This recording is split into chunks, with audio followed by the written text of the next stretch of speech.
Hey all, and welcome to Shadow Space, and we are commenting on another BCP video. Excuse me. This one is called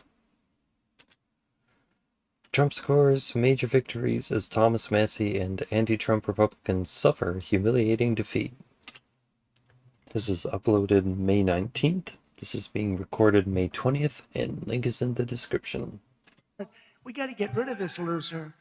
This guy is bad. He's disloyal to the Republican Party. He's disloyal to the people of Kentucky. And most importantly, he is disloyal to the United States of America. Most importantly, he's got to be voted out of office as soon as possible. I think the problem with Thomas, and I've told him this in private, and now I guess I'll say it in public, is it's one thing to disagree with the party on a particular issue. It's one thing to take to have your independent stand on a number of questions. And by the way, some of the stuff where Thomas Massie has been independent against the Republican Party, I've agreed with him with. Thomas and I worked together during 2023 where I was trying to stop the limitless flow of American money to Ukraine, and Thomas was one of the people I was working closest with it. But that's one thing. Being independent, having your own opinions is one thing. Voting against the party on every single issue, you're eventually going to make too many enemies. And that is the problem that Thomas has had. It's not one issue. It's not 3 or 4 issues. It's that every time that we've needed Thomas for a vote, he has been completely unwilling to provide it.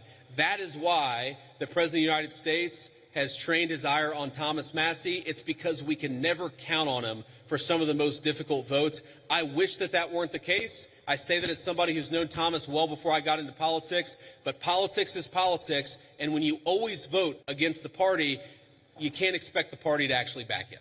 A few moments later. And Ed Galrine seems to be outperforming almost in all of the districts you're seeing so far, with the exception of the small district you just and the question mark here in Oldham County, just because, Massie did a little bit better with that update. But again, Massie needs to be winning there, not coming close. I would have come out sooner, but I had to call my opponent and concede, and it took a while to find Ed Galrine in Tel Aviv.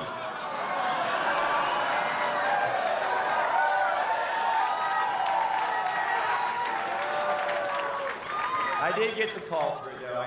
I have called and conceded the race. We've been honorable the whole time, and we're going to stay that way. My good friend Thomas Massie lost tonight. I'm Even though you just sat there and mocked him for being in Tel Aviv. angered by the smears on his character. He lost because he had the guts to take on the Epstein class. He lost because he had the guts to stand up against the war in Iran.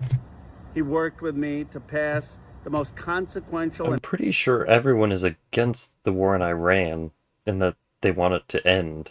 ...popular piece of bipartisan legislation in recent history in the Epstein Transparency Act. Many young voters under 50 voted for him. He was winning them by over 30 points. And today I say you may not have a home in the Trump coalition, but there is a new generation of populist Democrats, and we welcome you to help us change this country, change the at least they're being honest about it, I guess. That puts the working class ahead of the Epstein class. Boy, oh boy, oh boy, oh boy, oh boy. So we got to talk about... So is the Epstein class the wealthy? Are they Republicans? Did he just say that every Republican was a pedophile? Was a pedophile sex ring owner or participant? Is that what he was alluding to? I don't get that. Some people on the right, some conservatives are not going to be happy about this. Certainly Democrats are not going to be happy about it. Leftists are not going to be happy about it. As Thomas Massie, the representative from Kentucky, has officially lost his primary race against Ed Galrine, who is the Trump-endorsed challenger in one of the most expensive races that we've seen in a long, long, long time. I believe it actually might be the most expensive House race ever. There was a lot of money spent on both sides, and Thomas Massie has lost, and it was not particularly close. Okay, it looks like with 96.2% of vote in, Thomas Massie is going to lose by about 10 points, which is devastating, right? A huge, devastating blow to the black pill right. A huge, devastating blow to the left. A huge, devastating blow to the Democrat Party. Sorry, I don't have just regular water.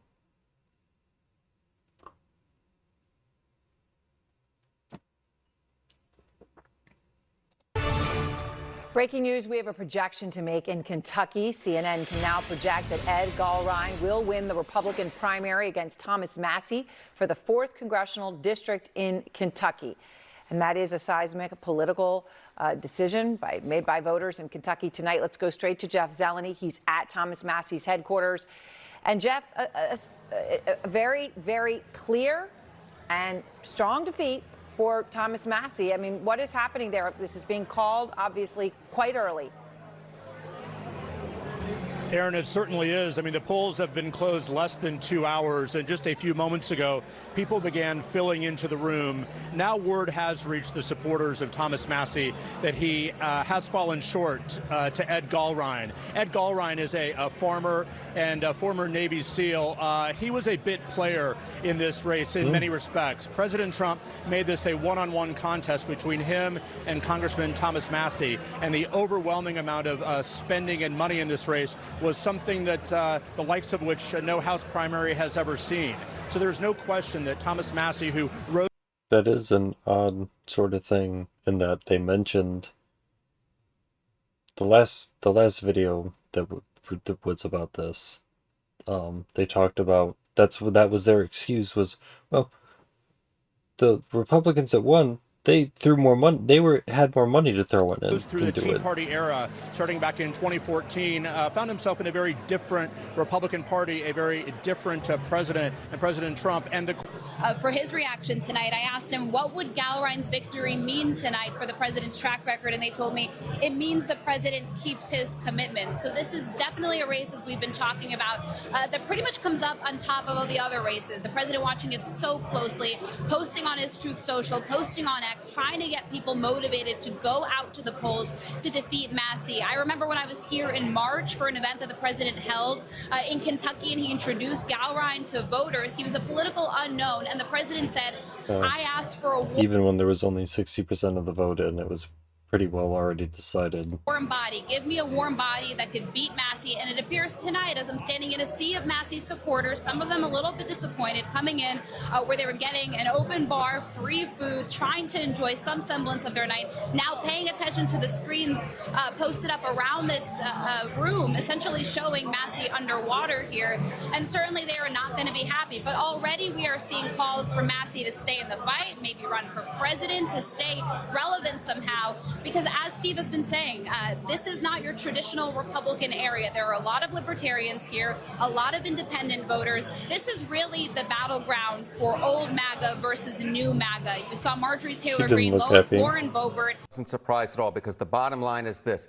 Donald Trump is the general of the Republican Party, and the Republican primary voters are his soldiers. And if you look at Thomas Massie, you can see it very clearly. You look in 2020, 2022, 2024, he was getting 75%, upwards of 81% of the primary vote in 2020. And today, he gets less than 50% of the vote. That's the story. That is incredible, because you look at it so consistent time after time after time, and then, wow, look at tonight. Donald Trump. Less than 50% of the vote. Well, that's the story. That is incredible, because you look at it so consistent time after time after time, and then, wow, look at tonight. Donald Trump, thank you very much. Now, I'm going to talk about the black pill right here in a minute. But first, I want to talk about the Democrats and the leftists. Why is this a devastating blow for Democrats and leftists? Well, the reason why is because now they can't use Thomas Massie against Trump, because that's what he was to them, right? Thomas Massie was one of these anti-Trumpers that they would use in order to smear the president, and Thomas Massie got on board with the Epstein debacle, right? Which, again, Democrats were using to smear the president. They didn't give a damn about the victims. Thomas Massie got on board with that. I personally... It kind of seemed like they smeared a whole lot more than that. He actually cares about the victims. I believe that he was doing it to smear the president. And ultimately, at the end of the day, the voters spoke, right? And they said, hey, you know, we don't like that, right? This is not what we want, right? We don't want somebody who is going to constantly be a if you think there's a problem, then in the side of the president, and it is what it is. And I just want to say, I'm not celebrating, and I'm also not upset, right? I'm very neutral on this. And the reason why I'm very neutral on it is because ultimately, at the end of the day, Thomas Massie, as much as I appreciate his principles, right, in regards to how he votes, right, his principles to libertarian conservatism, I appreciate that and I respect it. At the same time, for as much as I appreciate him as a voice for that perspective, he really wasn't anything more than just that, a voice and somebody who basically was a thorn in the side to the president. Because let's be real, I mean, Thomas Massie really hasn't accomplished that much legislatively, right, since he's been in Congress. And, you know, that's normal for somebody like him who is in the libertarian camp, right? And again, he votes based on principle, which I respect. But ultimately today, that comes with the consequence of a very limited ability to actually govern. He's going to be remembered more for theatrics, right? Participating in the political theater that the Epstein thing became. That's what it became about, right? Honestly, I don't think should be about being remembered. I don't think that's the point. It's literally about smearing Trump. That's the only thing it's about right now. You live in a place that doesn't have a lot of problems and is generally better off, then you probably aren't going to do a lot of things that are going to move the needle. The needle is already pretty well stuck on good okay. The only thing it's about, and all these politicians pretending otherwise, is just dishonest. It really is, because none of these people, including Thomas Massie, were concerned about Epstein prior to realizing that they could use Epstein against Trump. And it became the biggest news story in the country when Biden was in office, when Democrats were in office. Nobody, including Thomas Massie, cared about that. I'm not upset. I'm not happy about it. I'm just telling you from a neutral perspective. I like the guy, and I think we need more people like him. Oh, it's one of those. A lot of people said that Trump said that he was going to release the Epstein files as part of his campaign promise. I don't ever remember him saying it. Doesn't mean he didn't. I don't remember him saying it. The reality is, people in this country don't really vote for people like him, right? That's just the reality. And that's what you're seeing here, right? That is the meaning of this right here, which is that, hey, those people in the Black Pill podcast space, they don't really have the juice like that. And that President Trump's core base of voters, right, his core coalition is not falling apart. In fact, President Trump's grip on the Republican Party is as strong as it's ever been, because Thomas Massie had a whole lot of money behind him. He can't blame him money, right? You can't say Thomas Massie lost because he... That's their argument. That's their excuse, is that he didn't have enough money to throw at it. He didn't spend enough money, right? He didn't have enough money. No, he spent over $10 million, right? I mean, both of them spent a whole lot of money. They spent a whole lot of money on the race. He had to get a national platform. I mean, he's known at the national level. So name recognition is not the issue. If anything, I mean, Ed Gowrie, nobody ever heard of this guy until now, right? So nobody ever heard of this dude, and somebody who nobody knew about before all this. All Trump had to do is say, hey, this is our guy, right? Get rid of Thomas Massie, and Massie loses by almost 10 points, right? Essentially a landslide, which is humiliating for the Black Pill right, right? Let's just be real.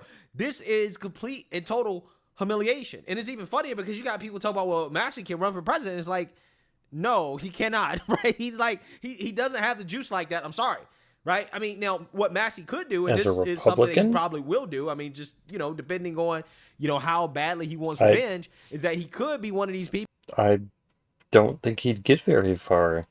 People that always runs as a libertarian, as a third-party candidate for the purpose. Trump's Republican Party.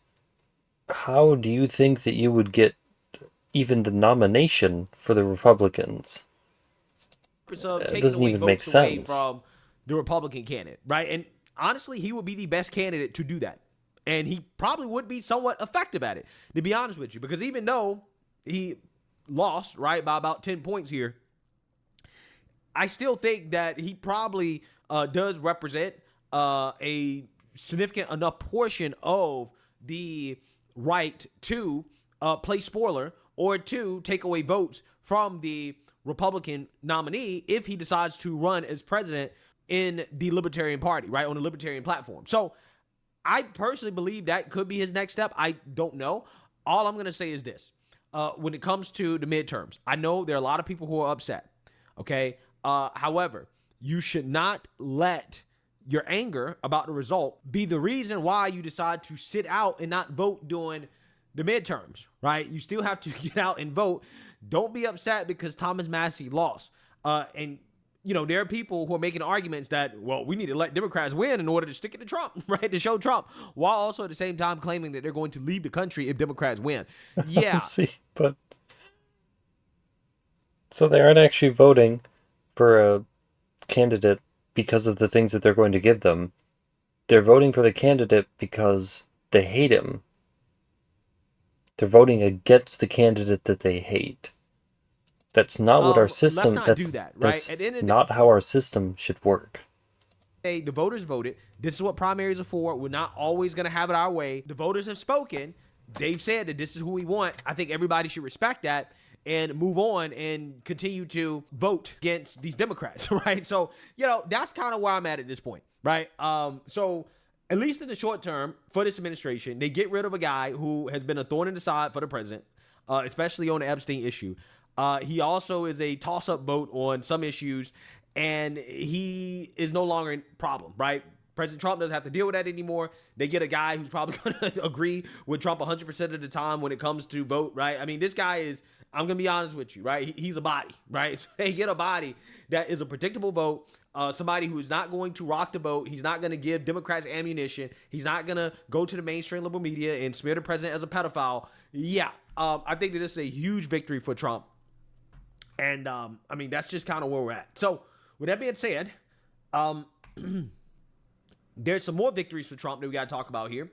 Like, for example, the Georgia governor primary results. You have Brad Raffensperger. Okay, you guys remember him? The Trump deranged secretary for Georgia. Yeah, he also got blown out in the primary race for governor. Okay, he only got 14% of the vote with Burt Jones and Rick Jackson, both getting over 30%. So they're going to advance to the runoff. This guy is out. And also on top of that, we have some good news. Out of the Georgia State Supreme Court, you have Republican Sarah Warren. She is keeping her seat as an incumbent. And Charles Bethel here is also an incumbent. He's ahead in his race, okay, with 48% in. Let's hope he pulls it out. Obama actually chimed in on this race. Okay, so this is a devastating loss for Democrats here. If the result holds up for both of these individuals, that means that Democrats will not have control of the Georgia Supreme Court, which means they can't do anything about the redistricting that is currently happening in the South, in Georgia. And Thomas Massie is not the only Republican that looks like he's going to lose his that is currently happening in the South, in Georgia. And hold on. Let's go back to this. Obama did say, the decisions made by state Supreme Courts touch every part of our lives, and that's especially important when voting rights and basic freedoms are being challenged. Today, voters in Georgia can stand up for fairness and integrity by electing Miracle Rankin and Jen Jordan to Georgia's Supreme Court. Let's get this one right, Georgia. Find your nearest polling station and cast your ballot before 7 p.m. Loss for Democrats here court, which in the South, in Georgia. Make sure that you vote right, or it'll be the whips. And Thomas Massie is not the only Republican that looks like he's going to lose his primary because he's on President Trump's bad side. You have President Trump coming out here and giving a bombshell endorsement to Ken Paxton over John Cornyn. And that has pissed off a lot of establishment Republicans because they did not want Trump to endorse Ken Paxton. They know that a Trump endorsement basically means that Ken Paxton is likely going to win this race. Manu Raju is there for us. Manu, what are you hearing in the halls there, particularly from John Cornyn's colleagues who very much wanted him to be the person that President Trump endorsed? Yeah, shockwaves, anger, disappointment, and real concern among Republicans in this building. They had been lobbying President Trump for months to get behind John Cornyn. Senate Majority Leader John Thune, to some of his top deputies like the #2 Republican Senator John Barrasso had been speaking to President Trump for months, saying that they believe Cornyn was best positioned to win this race. He could save the party so much money in a critical race, and that ultimately they wanted him to get behind Cornyn early and fend up any primary challenge. And Trump continued to dilly-dally, not making a decision. His indecision on how to proceed ultimately led more candidates to jump into the race, not just Ken Paxton, but also Wesley Hunt in that first round, that primary round, that ultimately no one got 50% of the vote, and it led to that two-person runoff that we're seeing that will take place on Tuesday between Cornyn and Paxton. And there was a real belief here in this building that Trump would stay out of this ultimately because he had not made a decision in so long. But now that he has gotten off the fence and backed Ken Paxton to be the next senator, a lot of Republicans are fearful that it will cost him a seat, a critical seat in keeping the majority, including Senator Thune, who just moments before Trump made this announcement was in the dark. He had no idea what Trump was going to do. He had been making that case to Trump privately to get behind John Cornyn even in the last several days. And he told our colleague Ted Barrett that he was still uncertain what would happen. And our colleagues caught up with Senator Lisa Murkowski, another Republican here, of course, someone who has been targeted by Trump over the years, expressing real concern that in her view, President Trump does not quite understand what it takes to keep the United States Senate. A real profound disappointment she expressed to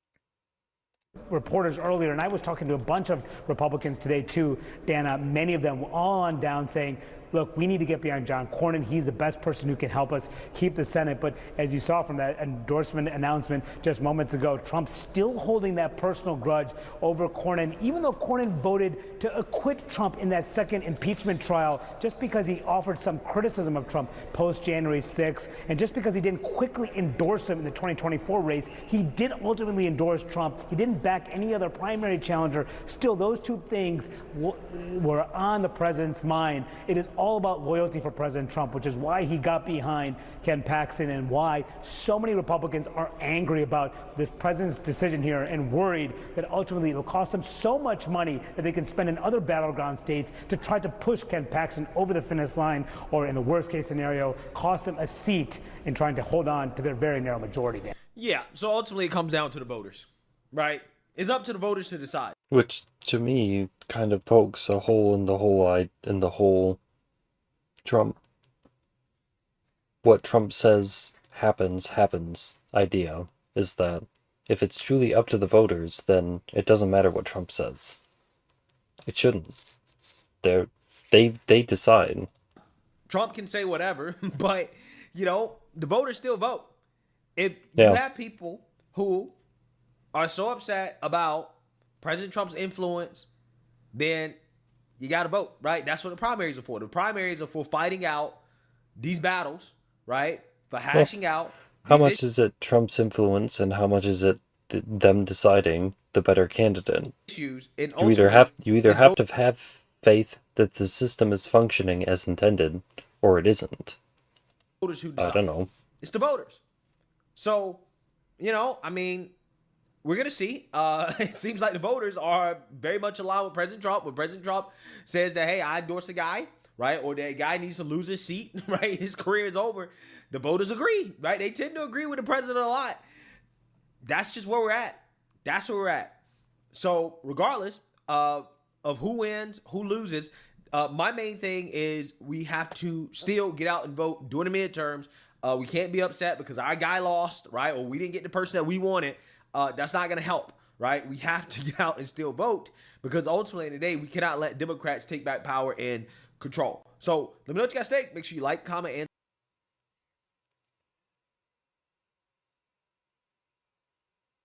yeah, I don't know.